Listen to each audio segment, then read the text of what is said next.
Pasamos a la siguiente pregunta, la que figura en la orden del día con número 19, previsiones acerca del traspaso de la gestión de la AP9 a Galicia. Es una pregunta que formula la diputada doña Alessandra Fernández.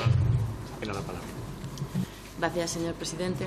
Agradezco mucho la comparecencia, señor Niño.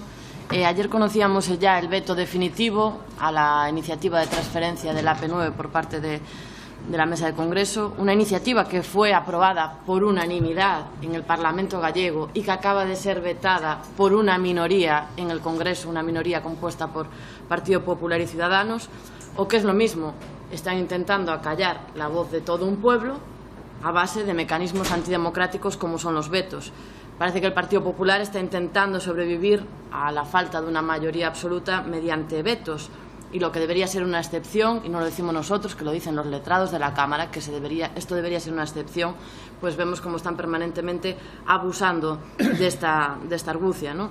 Pero no solo es el problema del veto parlamentario, sino que la justificación que nos llega por parte del Gobierno de este veto es una auténtica chapuza. En primer lugar, porque los cálculos sobre el rescate son absolutamente falsos. La fórmula que se utiliza para calcular la cantidad que supondría el rescate está hecha a base de multiplicar lo que ingresa directamente las cabinas del peaje por los años que faltan de concesión, como si la empresa concesionaria no tuviera ningún tipo de gastos ni costes, todo beneficio lo que entra en la cabina del peaje. Y claro, el resultado son cifras de 4.300 millones de euros, pero es que no se utilizan estas fórmulas para calcular. Son fórmulas muchísimo más complejas las que se suelen aplicar por las administraciones públicas, y hay cálculos hechos en este caso concreto que rondarían aproximadamente los 2.500 millones de euros y no la cifra que se está dando de 4.300 millones de euros. Esta es la primera chapuza. La segunda, la ley que se planteaba desde el Parlamento gallego no contemplaba el rescate de forma automática, sino que aparecía única y exclusivamente como una posibilidad de futuro, que en un futuro podría ser rescatada.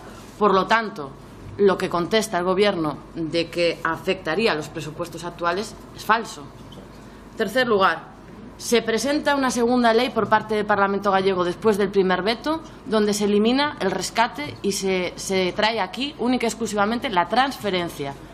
La respuesta del Gobierno es volver a argumentar con motivos económicos cuando ya no se habla de rescate. Entonces, es como un diálogo de sordos. O sea, el Parlamento gallego se está encontrando permanentemente con un muro y la justificación del veto no tiene nada que ver con la realidad de lo que se plantea.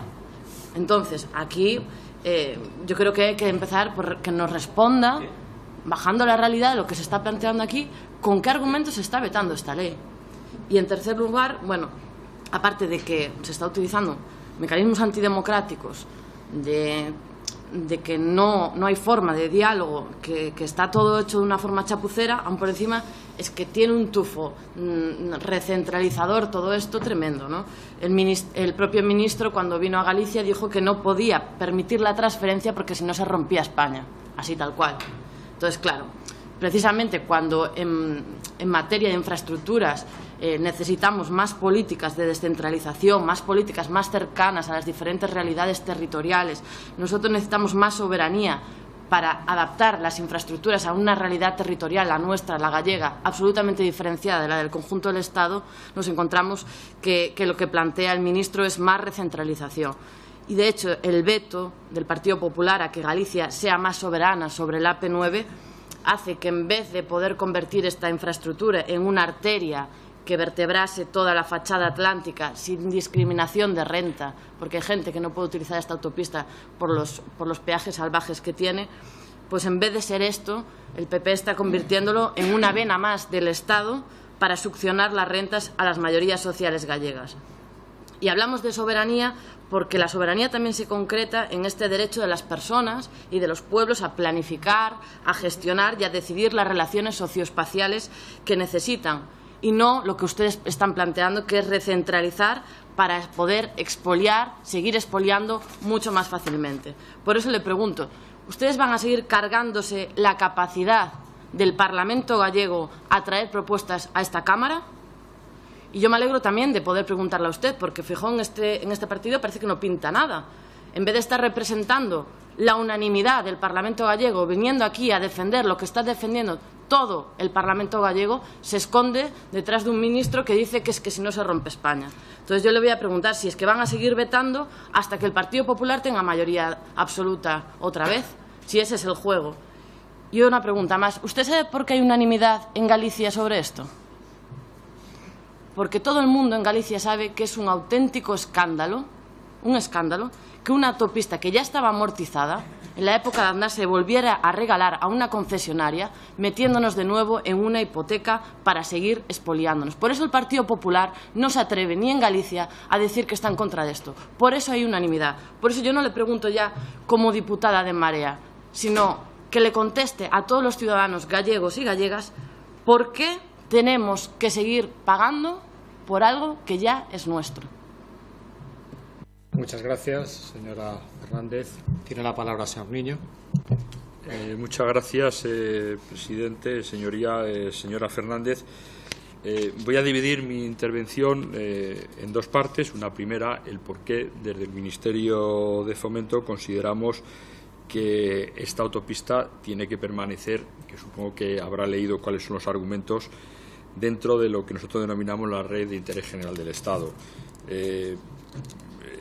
Y luego, como ha hecho referencia a la tramitación por una parte de la propuesta de ley orgánica de transferencia que ha sido aprobada por el Parlamento gallego y presentada en el año 2016, como también la última propuesta de ley orgánica de transferencia aprobada en este año 2017, pues le pasaré a responder también de ese tema.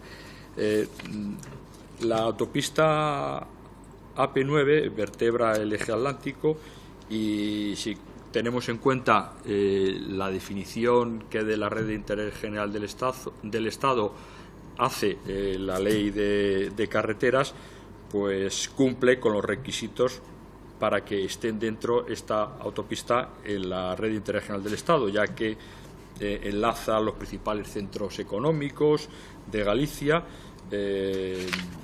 También esta autopista está incluida dentro de la red transeuropea del transporte.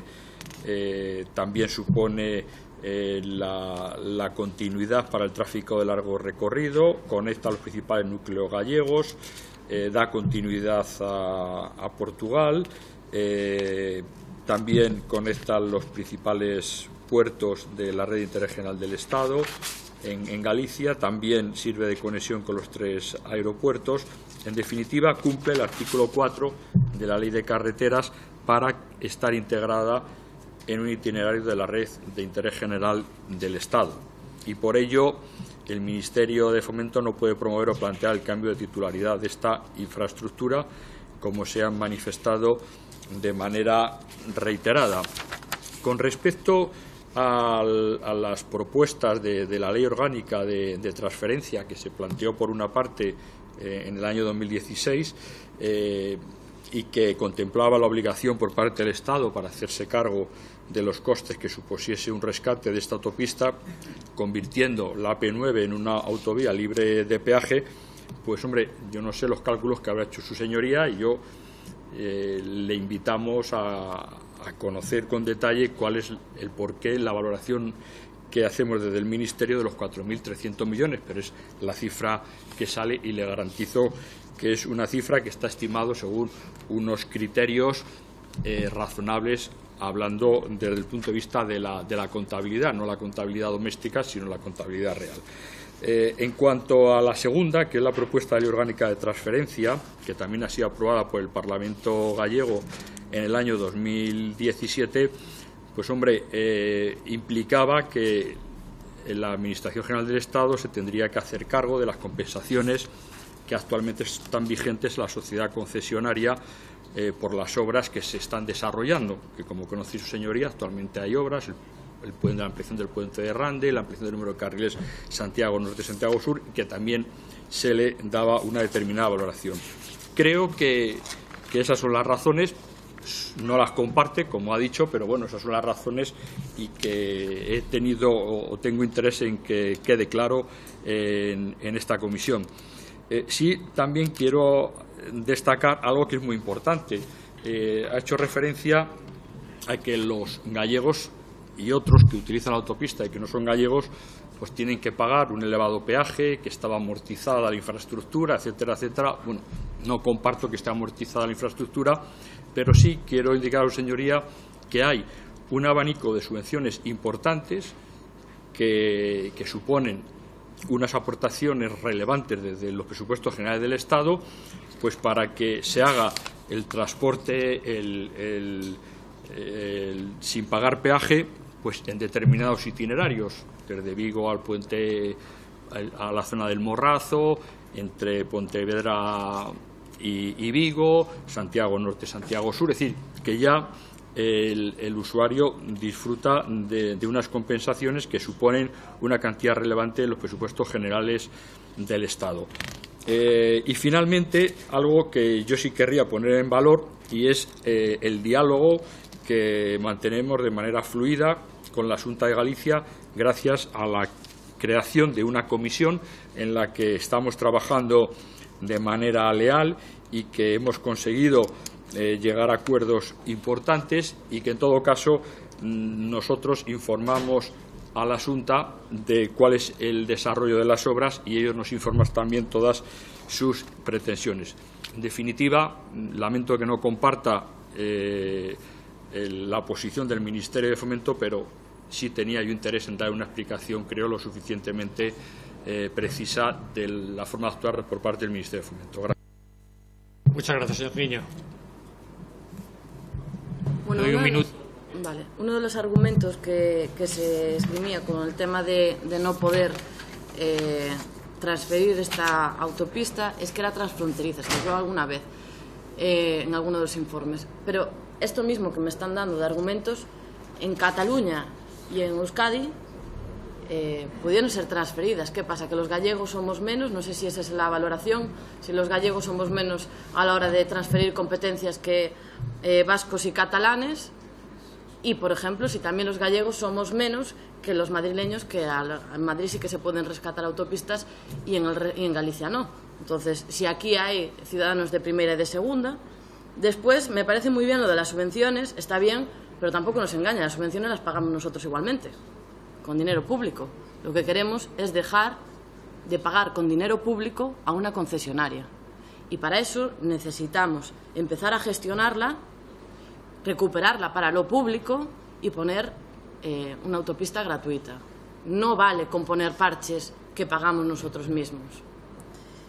Y bueno, simplemente decir que yo creo que si el pueblo gallego está decidido, tiene claro que esto es un expolio, lo que están haciendo, que es injusto, y ustedes no permiten por ninguna vía democrática traer esto aquí, es que no hay forma de traerlo al Congreso a discutirlo. Lo están vetando por todos lados. Al final, la gente va a tener que decidir no pagar porque no hay más alternativa, porque es injusta la ley que ustedes están planteando. Nada más. Gracias, señora Hernández. Señor Niño. Las carreteras en general, el mantenimiento, las inversiones las paga alguien. O sea, hay distintos procedimientos, se pueden pagar por peaje o sin peaje, pero siempre las paga alguien. Es decir, el hecho de que no se pague peaje no quiere decir que no hay gastos que los tenga que pagar alguien, y se pagará a través de los impuestos de todos los ciudadanos. Es decir, que la teoría de que las autovías son gratuitas, eso no es cierto. Es decir, el coste de mantenimiento, y si quiere le doy los datos del presupuesto del Ministerio de Fomento que destinamos anualmente a la conservación de carreteras, cerca de 1.000 millones de euros. Y eso sale, lógicamente, de los impuestos que pagamos todos los españoles. Querría hacer una matización sobre la palabra rescate que estoy escuchando, y lo digo como responsable, como delegado del Gobierno de las empresas concesionarias de autopistas, aparte como secretario general de Infraestructuras, que se habla de la palabra rescate. Lo que se produce es una reversión derivada de un concurso de acreedores que resultan de ese concurso de acreedores la liquidación de esas autopistas, y entonces revierten al Estado y pagando lo que se llama la responsabilidad patrimonial de la Administración, que es una cantidad que estaba reflejada en los contratos. pero que en lo del rescate es una expresión que, si vamos al diccionario de la Real Academia, no lo define como lo ha definido su señoría. Yo sí querría, y por volver un poco al por qué esta Cámara pues ha podido vetar, o el Partido Popular y Ciudadanos han podido vetar el acuerdo adoptado en el Parlamento gallego, hombre, es que el veto está basado en que no existen consignaciones en los créditos presupuestarios del Ministerio de Fomento que permitan afrontar dichos pagos y que, por otra parte, además resultan inasumibles. Supongo que su señora no está de acuerdo, pero le estoy diciendo cuál es la realidad en la que se ha apoyado el veto al que ha hecho referencia su señoría. Muchas gracias. Muchas gracias, señor Niño. Pasamos a la siguiente pregunta que figura en el orden del día con el número 20.